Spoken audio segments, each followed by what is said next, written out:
दोस्तों नमस्ते प्रणाम, मैं कामनी शुक्ला स्वागत करती हूँ अपने यूट्यूब चैनल पर आप सभी का। तो आज मैं बहुत ही प्यारा गारी गीत लेकर आई हूँ। इस समय हमारा एक गारी गीत, बहुत देशभक्ति गारी गीत डाला था, बहुत अच्छा आप लोगों ने प्यार दुलार आशीर्वाद दिया। इसके लिए आप लोगों को दिल से धन्यवाद, बहुत बहुत धन्यवाद। आप लोग खूब कमाओ, खूब खाओ, खूब तरक्की करो। तो आज फिर से गारी गाने जा रही हूँ, फिर आप लोग खूब ढेर सारा प्यार दुलार आशीर्वाद देना, सपोर्ट करना। समधी तुहरे अमीरी, समधी तुहरे अमीरी, हमारे गरीबिया कई ख्याल करा। समधी तुहरे अमीरी, समधी तुहरे अमीरी, हमारे गरीबिया कई ख्याल करा। तुहरे महला दू महला, तुहरे महला दू महला, हमारी झोपड़िया कई ख्याल करा। समधी तुहरे अमीरी, समधी तुहरे अमीरी, हमारे गरीबिया कई ख्याल करा।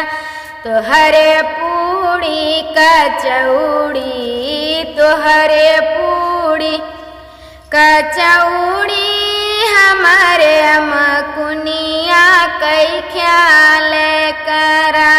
समधी तुहरे अमीरी, समधी तुहरे अमीरी, हमारे गरीबिया कई ख्याल करा। तुहरे झांझर गेड़ुआ, तुहरे झांझर गेड़ुआ, हमारे लोटियावा कई ख्याल करा। तुहरे लेऊंगा इलायची, तुहरे लेऊंगा इलायची, हमारे बीरौना कई ख्याल करा। समधी तुहरे अमीरी, समधी तुहरे अमीरी, हमारे गरीबिया कई ख्याल करा।